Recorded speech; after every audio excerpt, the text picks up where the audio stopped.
தானே முதலீட்டாளராக ஆவது என்பது தனிநபர்களுக்கு இன்னைக்கு ஒரு பெரும் சவாலாக இருக்கிறது. இந்த சவாலை அவங்க எதிர்கொண்டு வெற்றி பெற வேண்டும்னா அவங்க என்ன செய்யணும்? கடுமையா உழைக்கணும், வேற வழியே கிடையாது. சும்மா வீடியோ பார்த்து அங்க இங்க கேட்டு வாட்ஸ்அப் டெலிகிராம்ல பார்த்துலாம் இந்த சவால்களை எதிர்கொள்ளவே முடியாது அப்படின்னு நான் உறுதியா சொல்லுவேன். ஏன்னா இன்னைக்கு எல்லாம் இருக்கு, ரொம்ப ரொம்ப ஸ்மார்ட்டா கண்டென்ட் கிரியேட் பண்ணி அனுப்புறாங்க.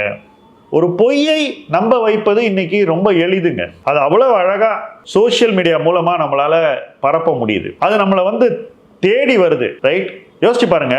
பொய்கள் இன்னைக்கு சமூகத்தை இன்னும் எஃபிஷியண்டா சேருது. பொய்கள் சமூகத்தை தேடி போறது எளிதாக இருக்கிறது. இந்த பொய்யை உடைப்பது ஆல்மோஸ்ட் ஒரு இம்பாசிபிள் ஸ்டேட்டஸ் அப்படின்ற ஒரு இடத்துக்கு வந்துருச்சுங்க. அதுதான் உண்மை. அப்ப இதை எதிர்கொள்றதுக்கு ஒரு தனிநபர் உழைக்க வேண்டும் என்றால் முதலீட்டாளனாக தன்னை காப்பாற்றிக் கொள்ள அந்த உழைப்பு என்னை போன்றவர்கள் ஈக்விட்டி ரிசர்ச்சை கத்துக்கிறதுக்கு செஞ்ச உழைப்பை விட அதிகமா இருக்கும்னு நான் நினைக்கிறேன். அப்படித்தான் இன்னைக்கு இருக்கு சோசியல் கான்டெக்ஸ்ட்.